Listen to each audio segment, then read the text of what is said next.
This is the Sixth Man Show, an Orlando Magic podcast, with your hosts Luke Sylvia and Jonathan Osborne, covering all things Magic basketball. By fans, for fans. Go Magic.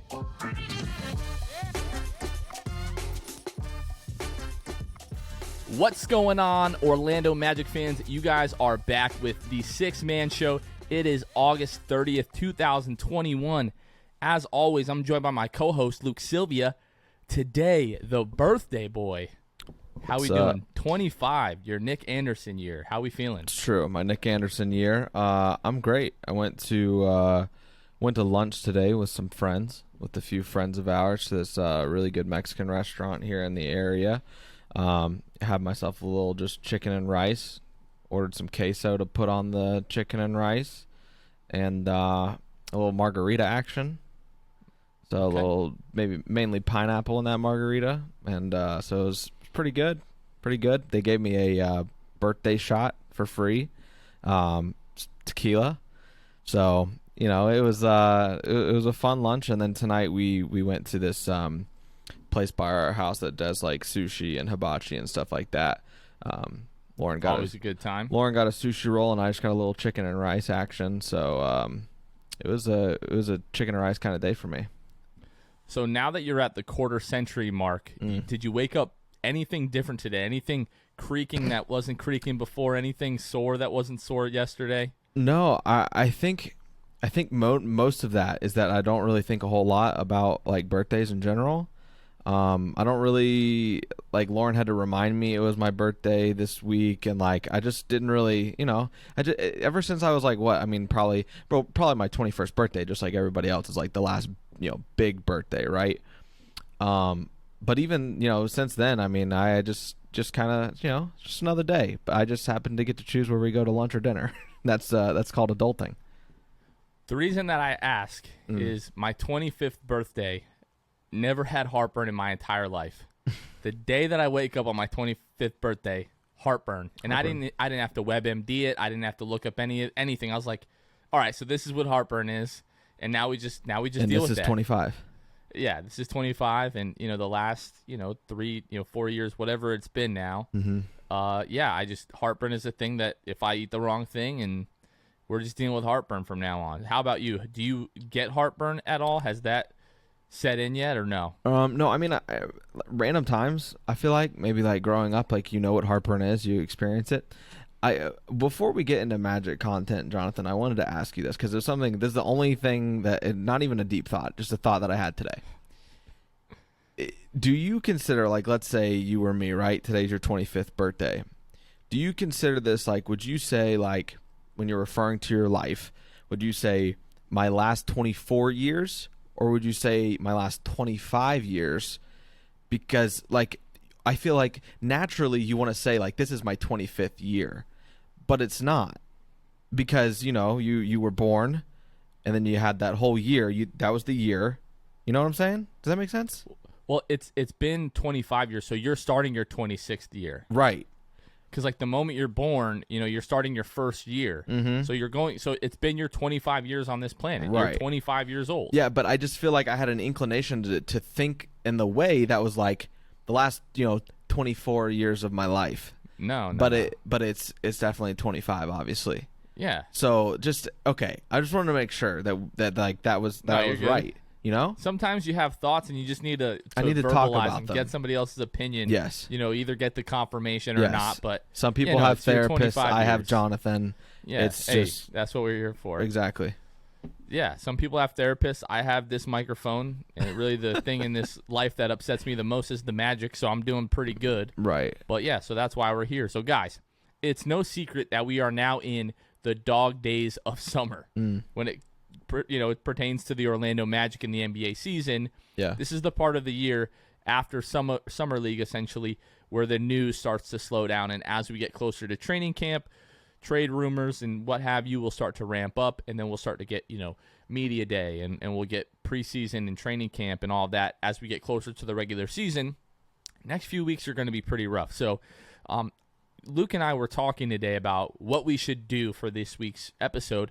And one thing that I feel like we haven't done, and I don't know many other outlets that have done this, is really sit down and evaluate Jeff Weltman and John Hammond's like entire tenure of the Orlando Magic. Like, people will do like their offseason thing and they'll talk about, this is what the front office did this year. But I wanted to sit down and like really evaluate how the front office is doing, because one, I just feel like every now and again it's important to do that just to kind of get a real feeling. So we can say they're doing a great job, but until you sit down and look at all the moves that they've made and kind of the consequences that have come from those moves, it's difficult to do that. But I also feel like there might be some like false narratives out there, in terms of like the front office, like they don't do anything, this front office sucks, especially the national media. The national media would have you think that John and Jeff have been running this franchise for the last 7-8 years instead of, the first 2 to 3 years of their tenure. Yeah. Luke, they've mostly been cleaning up Rob Hennigan's mess. Oh, yeah. And have really just recently started to put their fingerprint on the franchise. Yeah, I think that the big reason for that is just because they just try to lump in all these bad years with Orlando and say, that's it. I remember, when the Magic brought in the whole new, player development staff, people weren't even really aware of it and didn't even want to really even consider it. And they were still saying, like, I just don't trust the player development with Orlando. And it's like, where have you guys been? Has no one informed you that, like, those guys aren't even there anymore? And I think that that's why, these episodes are important, because we can kind of clear the air and backtrack a little bit before we really get to the point where we say, I hope we don't have, like, I hope that these guys in the front office, that, their highlight isn't Orlando making it to the first round. I hope that it comes to a point where we can say, we do a complete rewind after the Magic have won the championship, and hopefully the next, 7 to 10 years. And I hope that's the case. But I think that, that's why this is important, before we get to that point, to kind of do this, this rewind to just a few years ago, because I feel like a lot of people still have forgotten and maybe place blame on John and Jeff where there wasn't to be blame, and aren't giving credit where it's due. Because there's a lot to unpack in these last few years. We had talked about this right before we started recording. You're like, man, there's a lot of stuff. A lot of transactions have taken place since they took over. And like you said, they're just trying to piece this puzzle together. And, I mean, that was a big mess to clean up. These guys are not even close to done. They're just getting started on a whole new rebuild. So, and it's finally their rebuild with a lot of the pieces that they have acquired. Yeah, I think it's, before we start talking specifically about the moves that they've made, I think it's important to kind of set the backdrop for where the franchise was. Yeah. So in the 2015-2016 season, before the season, Scott Skiles is hired by the Orlando Magic. There was a lot of speculation on if that was really Rob Hennigan's choice, or was that something that was kind of forced upon him by the DeVos family and Alex Martin's Scott Skiles, really being a fan favorite and perhaps trying to sell some tickets going into that season. So the 2015-2016 season. Let me ask you a question real quick, Jonathan. Yeah. Do you think we rewind right to that offseason? The Magic bring on Scott Skiles, and you hint just now there might have been some nostalgia involved. Do you think if we go back to that year, Penny Hardaway is in the year that he is now at Memphis, is do they hire Penny Hardaway to be the next head coach? It's a strong possibility. It's a real strong possibility. I still think Scott Skiles made a little bit more sense because he had prior head coaching experience. Right. Not exactly great, but... You think we get closer, though, to having Penny Hardaway as a head coach probably in that situation in that year than we did this year? We don't... What we think dodged the bullet. At that time, Alex Martin's seemingly having more involvement in the basketball side of things. Mm-hmm. Now that we're talking about it, I have a tough time believing Martins isn't just licking his chops at hiring Penny Hardaway and just makes that the move. But I really don't know. But let's go back to the 2015-2016 season. So basically, the Magic start the 2015 season. They go into the new year. I believe they were 19-13 heading into January that year. Elfrid Payton is hurt a lot of that month. I think the Magic won 2 games in January, finished the season 35-47. At the end of the season, Scott Skiles resigns. There's all types of rumors that he wanted to quit in January, that Rob Hennigan basically talked him into staying. Ended up trading Tobias Harris for Brandon Jennings and Ersan Ilyasova. Ersan Ilyasova, they ended up trading with Victor Oladipo and Domantas Sabonis the following offseason for Serge Ibaka. That's disgusting. Right? So in the 2016 offseason, like we make the trade for Ibaka, but we also signed Bismack Biyombo to a crazy deal. We'll talk about that in a moment. We re-signed Evan Fournier for a 5-year deal. They give him a 5th-year player option just because that was the year that the salary cap spiked. Everybody had all this money, and guys were getting overpaid left and right. Going into that year with Serge Ibaka and Bismack Biyombo, you re-sign Evan Fournier. You've got Mario Hezonja, and it was Warlando, if you remember that. It was Warlando. Like, this is the year that we're going to make the playoffs. They hire Frank Vogel. With Frank Vogel, the Magic go 29-53 in that first season. The Magic are like, okay, in terms of Rob Hennigan in the front office, this is done. We're clearing house. That offseason, the Orlando Magic fire Rob Hennigan. They hire Jeff Weltman and John Hammond in May of 2017. John and Jeff basically come in and say, you know what, before we do anything crazy, we need to evaluate everything. Every staff member, every coach, every player. So they keep Frank Vogel, even though that wasn't their hire. Frank Vogel, comes in that first year. A lot of us are excited. But then as soon as John and Jeff come in, we're like, okay, they might fire this guy, even though it's only been 1 year. And now this is another one-and-done head coach that we've had. But I wanted to first just address the contracts that they inherited. Because for the first few years, the front office was really operating under the fact that they didn't have much cap space whatsoever. So when John and Jeff were hired, Bismack Biyombo was going into his second year of a 4-year, $72 million deal. Evan Fournier was the second year of a 5-year, $85 million deal. Again, I'll never get over that 5th-year player option. DJ Augustine was going into his second year of a 4-year, $29 million deal. Not terrible. Nikola Vucevic was going into the 3rd year of a 4-year, $53 million deal. Terrence Ross, after the Magic had traded for him the year before, was going into his second year of a 3-year, $35.1 million deal. Remember, they traded for Serge Ibaka, and then a few months later, they trade him, basically flip him for Terrence Ross. Aaron Gordon was going into the 4th year of his rookie scale contract. Same with Elfrid Payton. And then Mario Hezonja was going into the 3rd year of his rookie scale contract. So largely because of the contracts of Bismack Biyombo and Evan Fournier, the front office, Luke, for the first few years is basically hamstrung, by the lack of cap space. So we're basically going to break all of this down into like the off seasons and then the seasons, and we'll just kind of talk about those in a whole and just kind of go year by year instead of just listing all this out because there is a lot. So we talk about the contracts they have, Luke, in the off season. So just starting basically a month after they're hired, they draft Jonathan Isaac and Wes Iwundu. They use the stretch provision on C.J. Watson. They sign Aaron Aflalo. They signed Maurice Spates. Kem Birch, who was really a diamond in the rough. They did a great job finding him. He was playing internationally. And they also signed the assist leader for that year, Shelvin Mack. The dime-dropping Shelvin Mack. Absolutely. So really like inconsequential deals, again, because they just didn't have a ton of cap space to operate with. They did, however, sign Jonathan Simmons to a 3-year, $20 million deal, who, coming off of a postseason with the San Antonio Spurs, we've never talked about this, Luke. I was absolutely ecstatic when we signed Jonathan Simmons.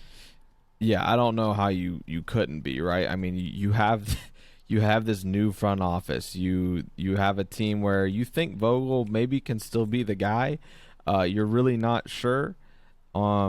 I mean, coming off his time, he wasn't incredible in San Antonio, but he was very much a glue guy, a guy who's going to work his butt off.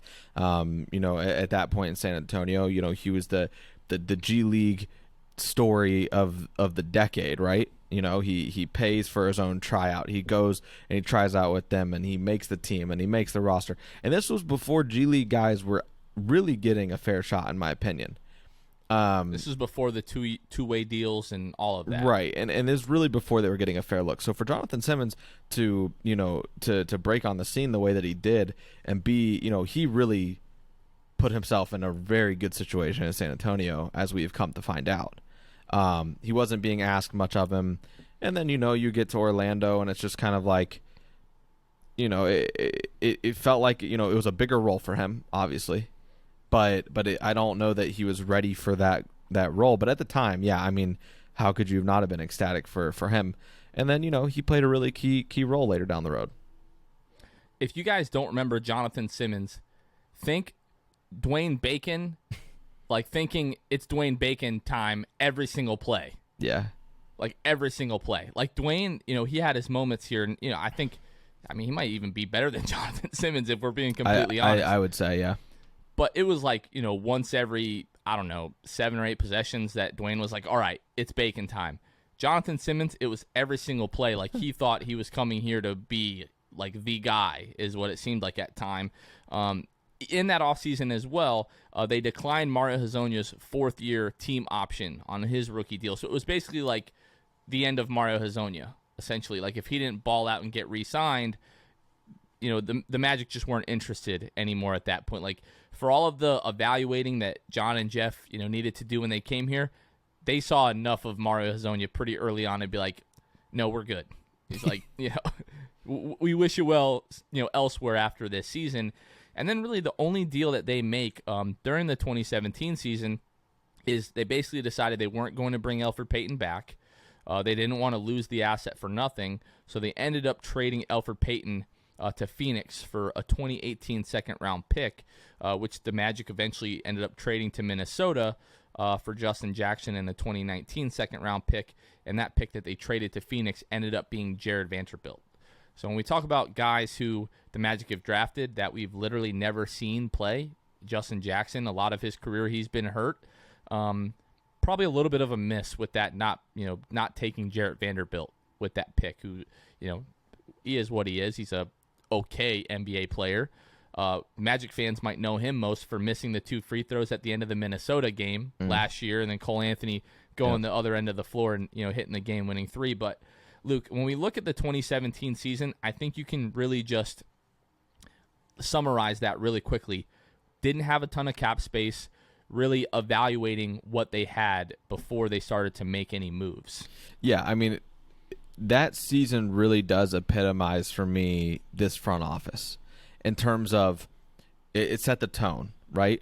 This is a slow grind, right? Where this, as Isaiah Thomas says, it's a slow grind, and that's all. Isaiah Thomas never stopped saying. Right. You mean exactly? Yeah. Yes, and the marathon continues. Anyway, so yeah, R.I.P. Nipsey. Right. So that really epitomizes Jeff and John for me. That season where it's just like we're not in a rush, we're not going to do something we don't want to do.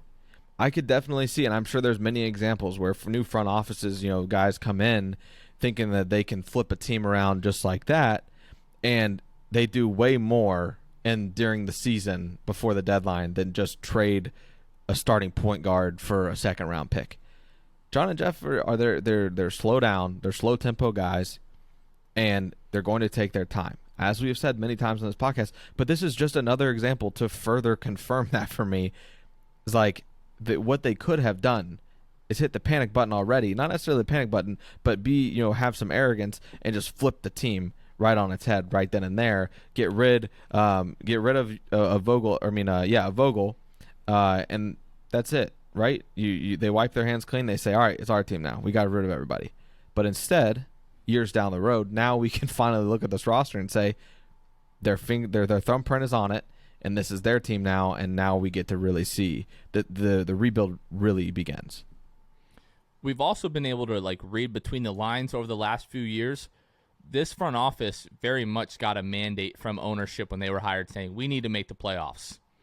And basically, they were like, okay, we're going to evaluate what we have, see if this team is able to make the playoffs, and make a few adjustments if we need to get them over the hump. And that's really what they did in that first year. If you think that the team that you have has any potential of making the playoffs, and your mandate, basically the demand from ownership, is to make the playoffs, you don't come in and just start flipping tables and throwing guys to the wayside and making all these deals. You really play it safe, which is exactly what they did. Yeah, I mean, and it's what they continued to do, right? I mean, that 2018 offseason, yeah, the list is a little longer in terms of what they did, but there was nothing crazy besides, obviously, Frank Vogel getting the door. I mean, you look at that list, Jonathan. I mean, there's really not a whole lot, in my opinion. I think that they were still feeling things out. Like you said, they were just trying to make the playoffs. And as we know now, that was the right thing to do. You made the playoffs that year, then that very next year, and were able to kind of fulfill that order given by the front office to just make the playoffs. Yeah, Luke, so let's break down like those 2018 moves. We'll start with the offseason. So, yes, they fire Frank Vogel. Yep. They hire Steve Clifford to a 4-year deal. In the draft, they end up taking Mo Bamba and then Melvin Frazier Jr. They trade, again, that Phoenix pick to Minnesota, end up taking Justin Jackson. They waive Shelvin Mack. What a tragedy. Tragic. They re-sign Aaron Gordon to a 4-year, $80 million deal, which to me felt like a huge deal at the time. We thought Aaron Gordon was getting ready to blossom into this superstar. They sign Isaiah Briscoe to a 1-year, $6 million deal. They trade Bismack Biyombo to Charlotte in a 3-team deal, which lands them Jerian Grant and Timofey Mozgov. And they also trade for Jarrell Martin. Yeah. So that offseason. Yeah, and talking about AG, kind of just reflecting, because that's what really this episode is. I popped a bottle of champagne that night, Luke. I bought, just because this was when, like, free agency started at midnight. Yeah. So I drove my butt up to 7-Eleven at like 8 or 9 o'clock that night. Mm-hmm. Bought like the cheapest, bottle of like brute champagne that they had at 7-Eleven. Came home, chilled it, and I don't know what it was, like 12:30, 1 a.m. I got that. I had my mom go outside with me. My mom lives with me, not the other way around, folks. I'm not I'm not a loser. No offense if you live with your mother. I mean, hey, each their own. But we go outside. I said, Mom, my wife's asleep. I need you to take this video of me. I'm wearing my Aaron Gordon jersey. You can still find it on the Orlando Magic subreddit. It's up there. And yeah, I popped it and just like we won the finals, baby. I was that excited for re-signing Aaron Gordon. Was that because, so for me, what I specifically remember is don't overpay him, but keep him, but don't overpay him. And I remember, I was happy that Aaron Gordon was back on the team, and I was very happy it was $20 million, right? Because I remember at that time there was a lot of rumor of like it could be more, and you're just hoping like, please, because I know, AG's got a lot, of clout, with him and his name. I know that if the Magic mess this up, I'm going to hear from my friends about it if the Magic pay him way too much money.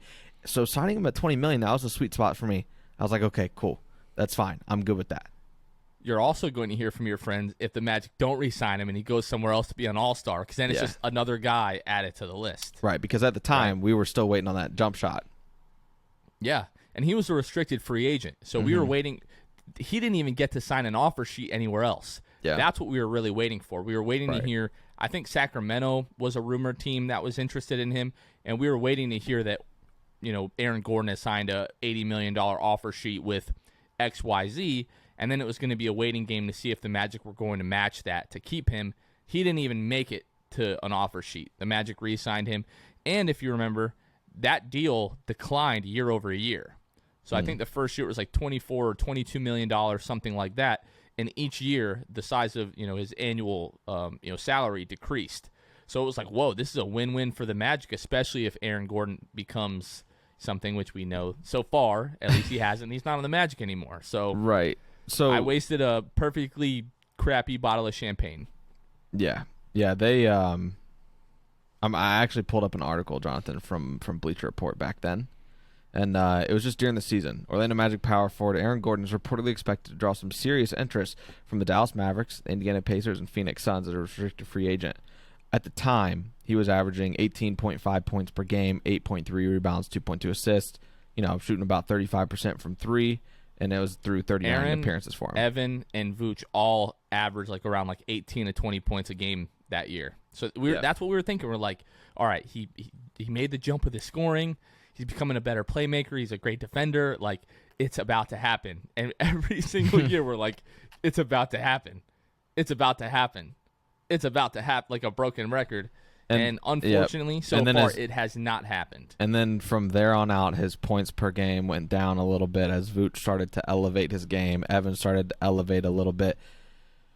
Yeah. Aaron Gordon, man. What a time. All right.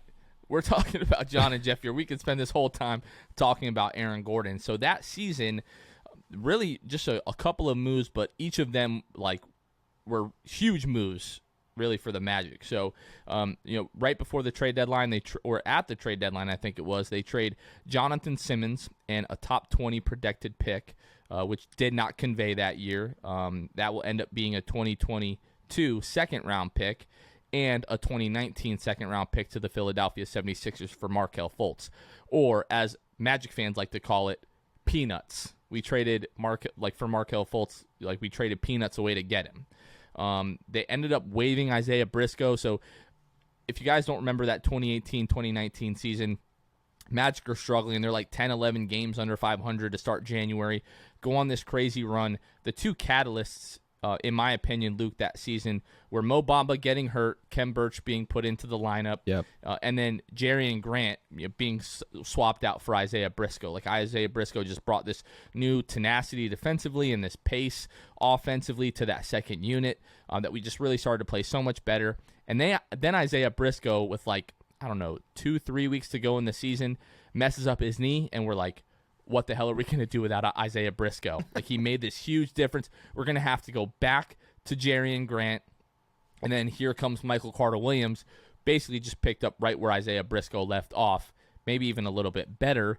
And those guys just really catapulted us, that whole 2018-2019 playoff run. The Magic make the playoffs that year for the first time in 7 years, win game 1 against the Toronto Raptors. So the front office had accomplished their goal of making it back to the playoffs. Again, that was mandated by the front office. So to this point, Luke, they had just really made minor moves, but they accomplished the goal that they were given by the front office, or by management, to make the playoffs. Yeah, and, looking at that, man, they exceeded expectations because not only did they make the playoffs, that huge push gets you to the 7 seed, and then you go a step further and you win a game in Toronto. And like you said, without making a big splash here up to that point, right? I mean, you get Markelle Fultz, who now is a fan favorite and could be, who didn't play that year. Right. Yeah. So right. I'm saying they're riding the momentum of signing Markelle Fultz. They do that. We're all, he's waiting in the wings for the next season, and then you make the playoffs still as the 7th seed. You win that game. I mean, at that point, how is anybody, trying to throw any shade at that front office for any move that they make? And that season is the biggest reason why I maintain the philosophy of until they burn me, I'm not gonna. They're not losing my trust, in any way, shape, or form. I'm gonna trust whatever moves they make. And I think that if I remember correctly, the Magic went on a pretty significant winning streak. Right after that trade, I think they went on it was something like a 6 or 7 game winning streak after we traded for Markelle, and it was oh my gosh, he's not even playing yet. Oh yeah, he's made the team so much better. Yep. Just to go through, just some of the highlights from that run, just absolutely dusting Charlotte on Valentine's Day, Valentine's Day massacre. We talked about that last week, and then just really down the stretch. The overtime win against Memphis when the Magic were down big in that game. They come all the way back to win that game. You win at Miami 104-99, I think they were down 18 points or something like that in the first half. This elongated halftime because of the Chris Bosh jersey retirement celebration. Yeah. And the Magic just come out like gangbusters in the second half, come all the way back to win that game. The last home game of the season, again, you dust the Atlanta Hawks 149-113. The fourth quarter, Vooch is shooting free throws, and there are MVP chants at Amway Center. Then you beat the Boston Celtics, clinch the first playoff berth. We all remember that game in Boston, and then you win at Charlotte, and then you win the first game of the playoffs against Toronto. So just, man, that was a hell of a year, and just really great. But yeah, the 2018-2019 season, again, they accomplished their goal that they were given to make the playoffs. Didn't make many moves to get there. They just a couple of tweaks, and really the biggest thing, I think, was the addition of Steve Clifford that year. Yeah, I mean, no doubt about it. I mean, Cliff, say what you want about him, but man, I'm grateful that he was the hire that was made, because I don't know what other coaches really turning it around like Cliff did that season. Definitely. So, Luke, let's take a quick break, and then we'll get into the 2019 season. Attention, listeners across the galaxy, all the way from Australia to Houston. Do we have a pube problem? If so, our friends at Manscaped have cleared you for takeoff with their 4th generation and brand new Lawnmower 4.0. Kick your pubes to the next planet with the Performance Package 4.0. The orbits in your pants will feel like you're in zero gravity when you use the best tools for the job from the leaders in male grooming. Join the 2 million men worldwide who trust Manscaped and get your rocket ready for takeoff by going to manscaped.com for 20% off plus free shipping with the code SIXTH. That's code SIXTH, manscaped.com, 20% off and free shipping. And ready for an out-of-world experience, fellas? Look no further than the Performance Package 4.0 from Manscaped that has just taken off in not only the USA, but Canada, the UK, across Europe, Australia, South Africa, and Singapore. Inside this package, you'll find their Lawnmower 4.0 trimmer, Weed Whacker ear and nose hair trimmer, Crop Preserver ball deodorant, Crop Reviver toner, Performance boxer briefs, and a travel bag to hold your whole solar system. The Lawnmower 4.0 also has a 4000K LED spotlight you can turn on and off when needed for a more precise shave throughout your travels across the universe. So get 20% off plus free shipping with the code SIXTH at manscaped.com. That's 20% off and free shipping with the code SIXTH, SIXTH, at manscaped.com. For a clean trinity and beyond, your space balls will thank you. All right, so the 2019 offseason, Luke, a lot of stuff's happening here. So they draft Chuma Okeke 16th overall, which at the time we were like, what the hell is going on? A lot of us were hoping they were going to draft Nickeil Alexander-Walker there at 16. Chuma Okeke had torn his ACL in the Final Four just a few months before the draft. So we're like, what is happening? The Magic actually don't sign him to his rookie deal until the following offseason. They stashed him in Lakeland for the year to let him rehab. They traded their second-round pick to the Los Angeles Lakers, essentially for cash, which ended up being Talen Horton-Tucker. Is that going to be a mistake? Who knows? I mean, he's had some really nice preseason games. The Lakers think so. The Lakers think it'll be a mistake. Lakers fans think so. Yeah. I don't think the Lakers actually think so because he doesn't see the floor. So, yep. They pick up the third-year rookie options of Jonathan Isaac and Wes Iwundu. They re-signed Nikola Vucevic to a 4-year, $100 million deal after he makes the All-Star game, leads them to the playoffs. Crapped out in the playoffs against Marc Gasol. He did not have a good playoff series, but they re-signed him anyways, really to just hold on to the asset and not let him walk away for nothing. They re-signed Terrence Ross to a 4-year, $50 million deal, which I think we're all still pretty happy with that contract. They waived/stretched Timofey Mozgov. If you're not familiar with the stretch provision, it basically takes the remaining money on your contract and stretches it over, I think, however years are remaining on the deal, plus 3 years. I think that's how that works. The Magic actually got out of that because he had basically a career-ending injury, so they were able to get out of the last few years of that stretch provision, if I remember correctly. They re-signed Kem Birch to a 2-year, $6 million deal after he was a big part of basically elevating them to that playoff run. They re-signed Michael Carter-Williams. I believe that was to a 1-year deal. This might be the biggest mistake that this front office has made so far. They signed Al-Farouq Aminu that offseason to a 3-year, $29 million deal. And then they pick up the 4th-year options of Markelle Fultz and Jonathan Isaac that offseason. Luke, looking back, do you think that Aminu signing is like the biggest blunder that they've had so far? Yeah, and truth be told, what you look at the numbers with Farouk, that it was bad. I mean, for what you got for him, it was bad. But I do remember thinking when the deal was made, this isn't a bad deal. I mean, he's coming from Portland, where he was a contributor to a good Portland team. There wasn't really any hesitation on my part to think that was anything, that was a terrible signing. Now, like you said, looking back on it, do I think it's a bad signing? Yeah, it just didn't turn out well. I mean, you look at the amount of games that he played with 35 over 2 years. Or a season and a half, if we're being totally fair. Right. Season and a half. Yes, you didn't get your bang for your buck with Al-Farouq Aminu. And while that is the biggest blunder, if you want to call it that they've had, it's still not something that really, makes me think, they really messed up there. They lost my trust at that point. They didn't, that just they took a gamble on Al-Farouq Aminu, a guy who had been contributing, and he just didn't play many games. I think there was a question amongst like the majority of Magic fans, like, wait, what? Like Al-Farouq Aminu, like it wasn't about the money, it wasn't about the deal or the length or anything. It was really about the fit. Like you have Jonathan Isaac, you have Aaron Gordon, who both of those guys are really suited best to play the power forward role, which Al-Farouq Aminu does. And it was just like, this doesn't make a lot of sense. And then really, I don't think at any time during his time with the Magic, he looked like he was fitting in. He always felt like he was unsure of.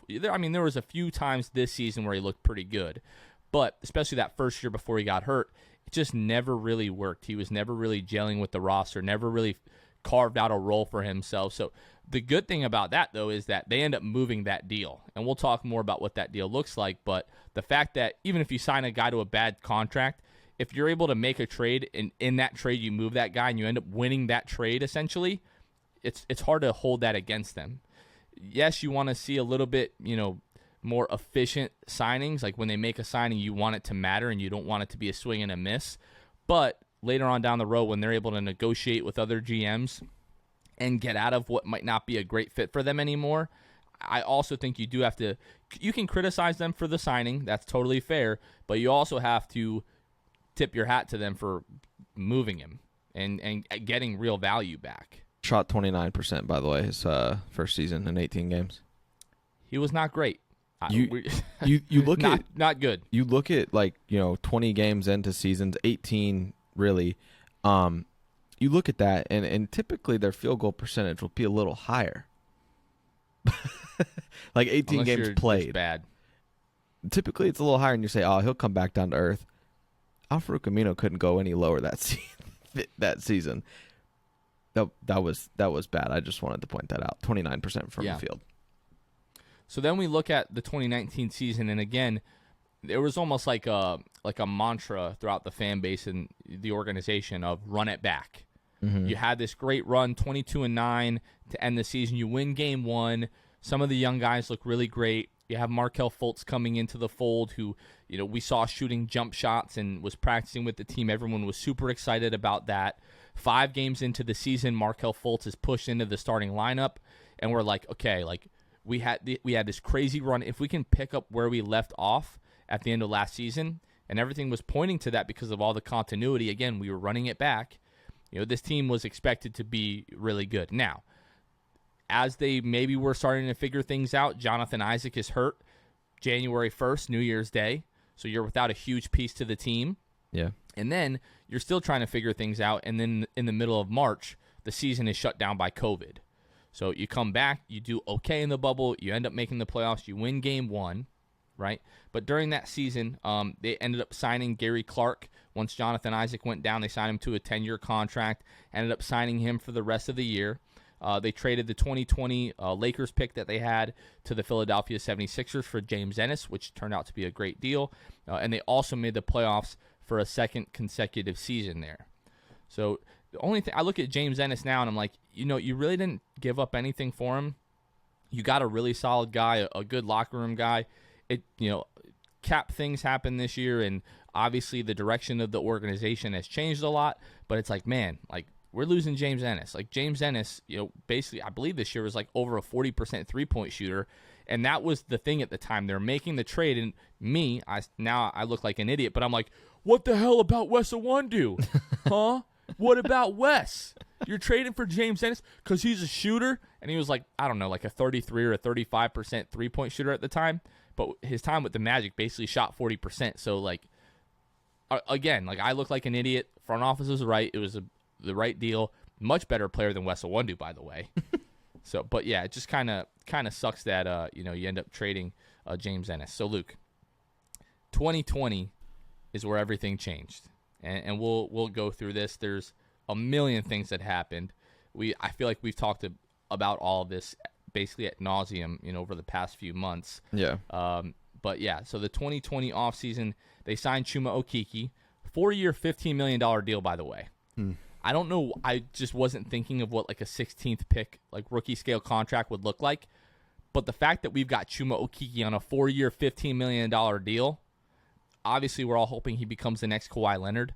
Even if he doesn't, he's going to be an incredibly good role player, Luke.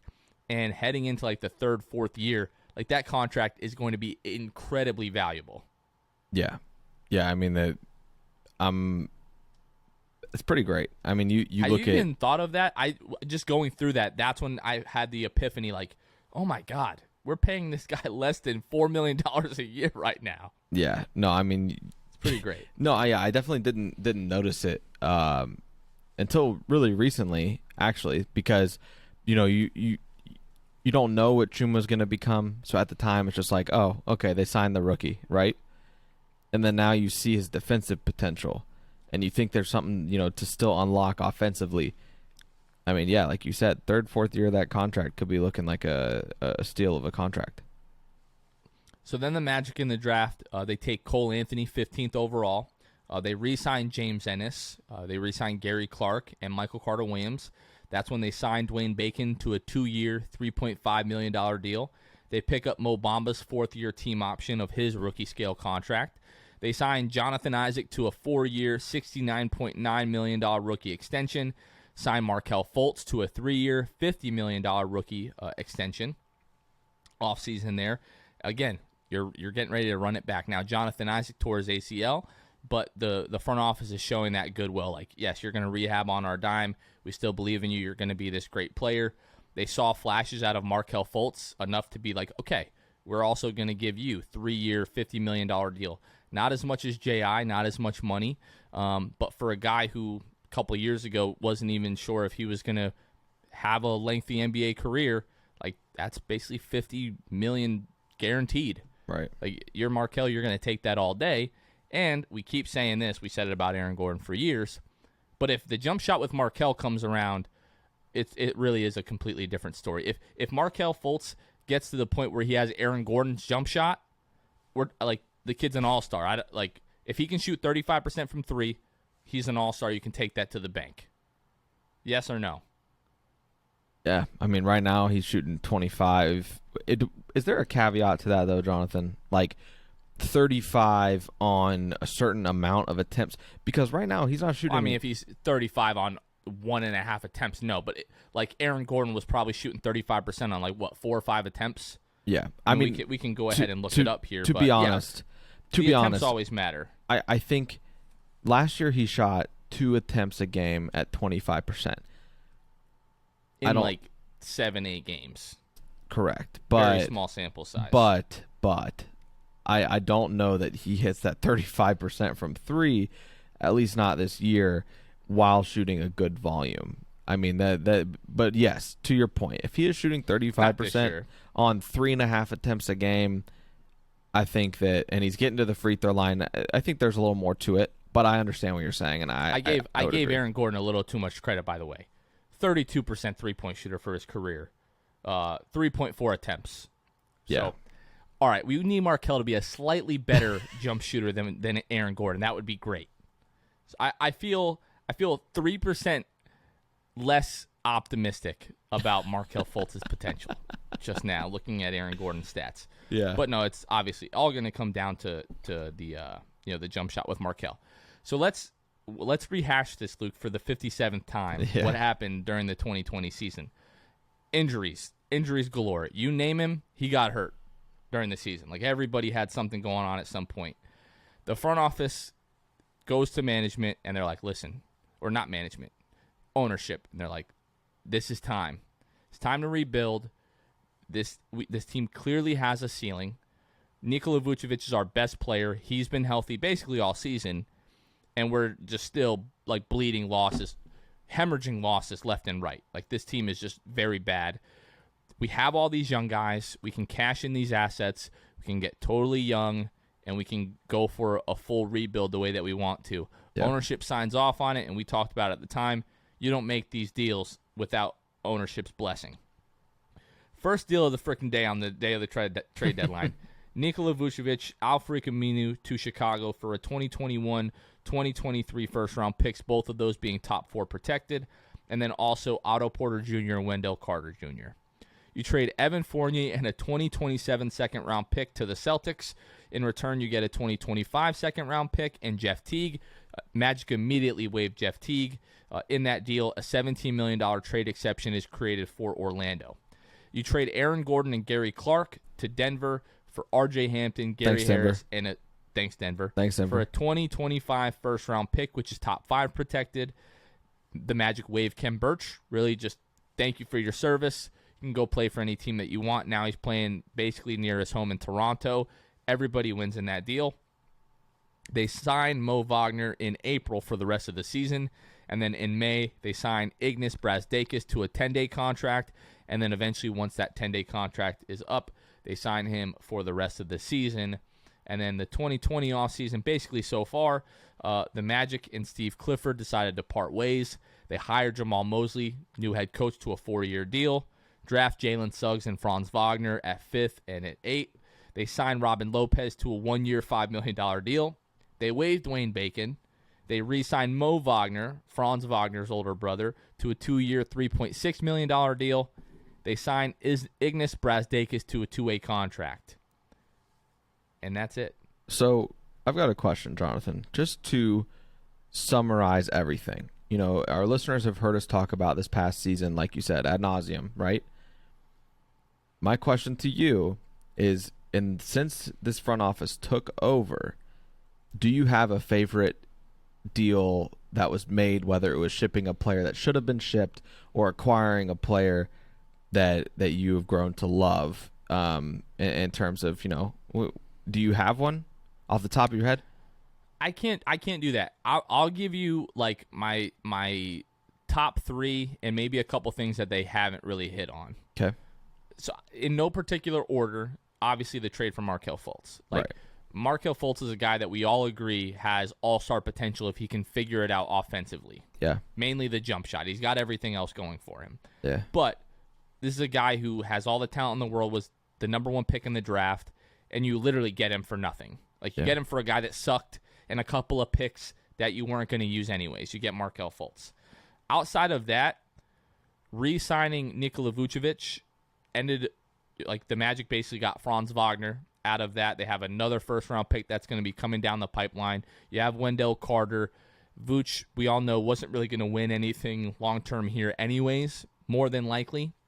You get Otto Porter Jr., which you immediately turn into cap space. Now the Magic are like one of 3 or 4 teams that's going to have significant cap space next summer, which they'll either be able to rent out, or if this team takes a significant leap this year, which probably won't happen, but maybe you can go after somebody and cash in. Outside of that, I mean, like, let's just look at the draft. I'll just say the draft in general. Jonathan Isaac, yes. Mo Bamba, jury is still mainly out on that. It looks like a miss. But Cole Anthony and then Chuma Okeke, and now Franz Wagner and Jalen Suggs. Jalen Suggs basically fell into their lap. Anybody's taking Jalen Suggs at 5. Franz Wagner, we'll kind of see what happens. But like, if the Cole Anthony and Chuma Okeke picks at 15 and 16 respectively are any indication, and Jonathan Isaac, like, I had no idea who the heck Jonathan Isaac was in 2017. But like, you look at that draft and like, everything has turned out pretty much other than Mo Bamba in terms of what these guys have done in the draft. The one negative, again, Mo Bamba and Al-Farouq Aminu, like, those are the 2 glaring things that you're like, you guys missed on those. But outside of that, like, and I kind of want to give them a grade so far over the 4 years that they've been here. Like, I think they really deserve a B+. I'm not ready to give them an A. Right. This season they get an A, maybe even an A+. But I think looking at the hand they were dealt, looking at what the ownership wanted at the time of the hire, they've basically done about as well as you can do. Yeah, and I think that I'd piggyback, off your B plus. I don't think there's an issue with that. I don't think there's people who, that I've seen mainly in Orlando Magic Facebook places. Oh boy, that you would can't give, call out Orlando Magic Facebook. They get very upset. Do they? They get very upset. Do they? Oh, Well, they do. that's good because I'm sure a lot of these guys would give the front office like a C minus, from the things I've seen them say about the front office in Orlando. Now, the last thing I wanted to add. Maybe we changed their mind, which was kind of the point. Maybe, and if we this. did, and if you admit that you were wrong for being so down on this front office for no apparent reason, then welcome back to the light side. But the last thing I kind of want to touch on, like one of my favorite deals, truly, is the Denver trade. I mean, you get rid of a guy in Aaron Gordon who evidently was disgruntled, right? Asked for a trade. He asked for a trade. I mean, he I asked don't for think a he trade. was happy. You don't get more disgruntled than asking for a trade out of the place that drafted you, right? So you get rid of him, and you get, yes, you get a guy in Gary Harris who is going to probably contribute to the start of this season, Jonathan. I don't see how he doesn't. I don't see why he wouldn't. He's a veteran coming off a very good experience in Denver. Not only that, you get R.J. Hampton. R.J. Hampton, if you look at it, played 25 games in Denver, played 26 in Orlando. The statistical differences is insane from minutes played to points per game to inches grown in his height. I mean, I don't know, but yet to be confirmed. Right, exactly. But I do think he looks a little taller. He's a little taller. He's not. I don't know. He's a little taller. So all that to say, man, I mean, that trade seems to be a home run, right? I mean, R.J. Hampton, you don't have any. Back in that draft when they drafted Cole Anthony, I remember thinking and kind of looking at the board and being like, R.J. Hampton's still there. He was one of the guys that I was looking at, right? R.J. Hampton's still there. So now you got Cole and R.J., who R.J. not only statistically and talent-wise is going to improve this team, I think he's already improved the team chemistry. I think he and Cole feed off each other immensely. Now they're all buddy-buddy with Chuma and Mo now has this extra pep in his step. Like, these guys truly, seem to be getting along and loving each other very well through it. And R.J. Hampton, I think, is a very much a core piece of that young core and has as much potential as any of those young guys. We don't really know about him. He didn't have, a summer league. He didn't have preseason. Him and Cole are in the same boat, and they relate so closely to each other. I don't see how you can't look at the front office transactions since 2017 and not say that the R.J. Hampton, acquiring him and Gary Harris and a pick isn't one of the best trades that they've made, because you hear about it all the time. Guys went out. Ben Simmons, not talking to Philly anymore. His trade value has gone down because they know they can get him for less because he wants out. Aaron Gordon wanted out, and they still swung a great deal for him. So I don't see how R.J. Hampton is not absolutely one of the best highlights so far of their the acquisitions they've made. I think, Luke, really, if you just take a step back and you evaluate each trade that the Magic have made, like, they basically have won each trade. Yeah. Like, starting, like, the first trade that they made, I believe, was the Bismack-Biyombo trade. Getting Timofey Mozgov. So you get off of Bismack-Biyombo, who was disgruntling Nikola Vucevic, who turned into an all-star. Right. And then you end up basically waiving Mozgov, and you get off that deal later on with the career-ending injury provision. I don't know if it's called that, but something to that effect. Right. You trade Elfrid Payton pretty inconsequentially. He's bounced around ever since then. Then you look at Markelle Fultz, Jonathan Simmons in a bag of peanuts. You win that trade. You win the Nikola Vucevic trade, essentially. Each team kind of had different goals there, so that's, you can kind of argue that. We don't know what Franz Wagner is right now. Is Franz Wagner going to be an all-star? I don't know, but you trade away an all-star. Usually when you do that, you lose the trade. But for the Magic and what they were trying to accomplish, they came out pretty well on that end of the deal. Boston, we got a $17 million trade exception. They no longer have Jeff Teague. Evan Fournier signed with the Knicks. So the Celtics definitely didn't win that trade. Mm-hmm. And then Denver, like you said. We got rid of a guy that didn't want to be here, Gary Clark, who we didn't want here, basically. And then you end up with Gary Harris, R.J. Hampton, and a first-round pick. Yeah. Like, you absolutely win that deal. So demolish when that you deal. when you look at everything they've done, I just don't understand. And if you guys still disagree with us, let us know and let us know why. But don't just come on here and say some dumb stuff like, oh, they're trash, and blah, blah. Like, we've spent the last 53 minutes basically explaining why we think they've done a really good job so far. Yeah. Don't tweet at me and just say front office is trash, like LOL, and try to troll us or whatever the case may be. Usually when I say don't troll us, it's counterproductive, so I'll, expect some trolling I'll tomorrow. troll. If I got time, I got time. Yeah, some days I got time, and I'll respond to the trolls. But, Luke, last thing I wanted to bring up that you alluded to was this past week, basically like all the young guys on the team were in Charleston, South Carolina, hanging out, working out together, going on, boat rides together and all these, kinds of things. Banana boat 2.0. Yeah, exactly, pretty much. We know Cole was there, Sweet Franz, Chuma was there, Jalen Suggs, Jonathan Isaac was there, Mo Bamba was there. Who else am I missing? Markel was there. Jonathan Isaac looked pretty comfy on that float out there, huh? Oh, yeah. You know who wasn't there? Wendell Carter Jr. I didn't see Wendell Carter Jr. there. Now, I'm not trying – this is not a trend. I just find it interesting that Mo was like, I'm going to go to Summer League in practice. And then a couple of days later, Wendell Carter Jr. is out there. Now, maybe he had already – maybe he's got plans with his family or whatever the case may be. I'm not holding it against him. But I personally am wondering – I would like to know why Wendell Carter Jr. wasn't there. Not holding it against him that he wasn't there. Not saying it's a bad thing. But I do find that interesting that he's like the one really young guy, at least that I'm remembering correctly, that wasn't there. Yeah, I mean, and a lot of that, I mean. Mo Wagner. Was Mo Wagner there? I don't think he was there. Mo wasn't there. Franz but was I don't there. know. But, right. Yeah, I mean, as far as like a key, a key cog to this whole thing, it's not surprising Mo wasn't necessarily there, right? Maybe he just doesn't feel like he needs to be there. You know what? Let's not make this negative about who wasn't there. What do you like about the fact that those guys got together out of state for basically like a young gun retreat, I guess is what I'm calling it, right? Where they're all just working out, hanging out together, going to get ice cream or frozen yogurt, whatever the hell it was, just hanging out, really seemingly enjoying each other's time. Ignas Brezdeikis was also there. Yeah.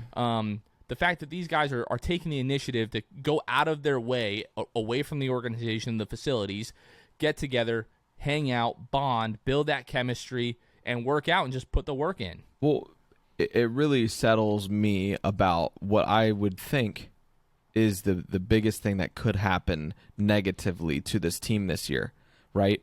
You've got a ton of young guys who love to win, are competitive, and let me tell you, they don't just love to win in games. They love to win in practice. They love to compete. They don't want to be the guy on the end of the bench. They don't want to be one of the young core guys who isn't getting PT. So my biggest concern really playing with them, time, not physical therapy. Correct. My biggest thing and concern, kind of in retrospect, is that these guys we're going to turn against each other because they're battling day in and day out. But things like this, trips like this, retreats like this, make me think, I'm not worried about that anymore. Not as much. Don't get me wrong. I'm still concerned that it could happen. Yeah, I mean, it definitely could. But this lets you know, like, these dudes are turning into brothers, really right before our eyes because they're posting it everywhere. And it just makes you giddy. It does. You just oh, these guys are so cute. I was jealous. We need to cut that. I don't mean cute. I mean manly. You said cute. You said it's just done. It's adorable, man. Like, honestly, like seeing a bunch of young guys hang out. Okay, I just need to stop while I'm ahead. I'm just gonna. It's awesome. It makes me so happy to see these guys who were emotionally invested. I love these guys. I love them all individually. I love this team, and to see them hanging out and getting along when that's something that has really been missing from this team the last few years. It's awesome, and it's very refreshing to see. It takes a lot for me to get friends that I've known for a long time to get together with me, and we all fly somewhere, or they come to me, or whatever. It takes a lot of work to do that. You're not rich. That's true. But it's a lot easier. It ain't tricking if you got it, as they say. Right, but the fact that they all agreed to go to Charleston, of all places, to work out, whatever. It's not like they were all just like going to the Bahamas. I've heard Charleston is a beautiful place this time of year. It looked great. It looked like a fun time. However, my friends would, find some reason to not, hang out. Maybe you need new friends. That's very possible. You could be right. There was a ton of these guys, though. Like a ton of them that all made the trip to Charleston. I don't care that they got money. It's hard to hide money, ain't it? But regardless, having all of them in one place, I mean, that's pretty impressive that they all agreed to it. They could, hammer down dates that they were not only going to be vacationing together, but they were going to be in the gym together because they were also in the gym. So, yeah, good on them. That was definitely one of the bright spots of my own week, was seeing those guys out there and, looking at their Instagram stories and seeing kind of the updates they were giving. I'm really excited for this young core, as we've said many times, but things like that make me even more excited and less hesitant about how it's going to work.